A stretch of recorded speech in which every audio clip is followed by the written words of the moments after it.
All right, this is how you're going to block your computer from influencing the data that you're getting on Google Analytics. So basically, this is a way to make sure that your browsing of your own website does not impact the statistics that you get from Google Analytics, because then you don't really know things like your bounce rate and all of these statistics that you're going to get.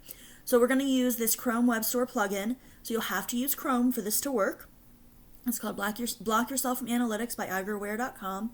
You're going to simply click on Add to Chrome, add the extension, and then it's going to show up here in the upper right corner. Now, if it disappears like this, the way you're going to change that is you're going to click on this little puzzle icon. You're going to find it, and you're going to click this little pin. That's going to make it so it's always going to show up here in your extensions, which you're going to want because you're going to need to be able to add this to each website that you want to block.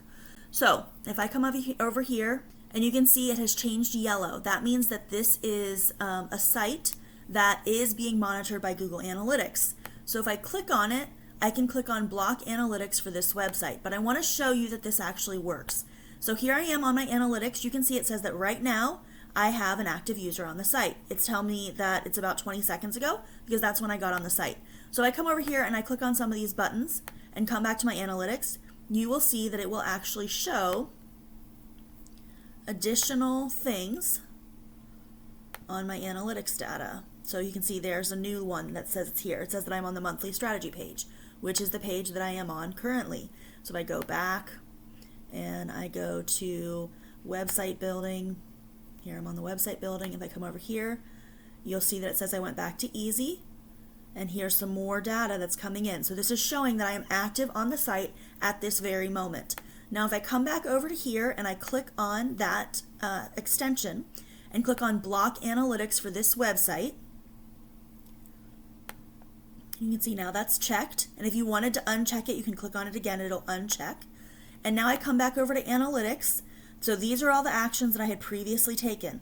Now I'm going to start browsing. I'm going to go back to my scheduledbiz.com, and I'm going to go to Start Now, and I'm going to go back, and then I'm going to go to the website build, and then I'm going to go back, and I'm going to go to the monthly strategy sessions like we did before. If I come over to analytics, you will see that it is not tracking any additional information, and that is because it's being blocked. So this is a way for you to make it so that your data is not affecting your numbers on Google Analytics. So I hope that helps. If you have any questions, definitely let me know.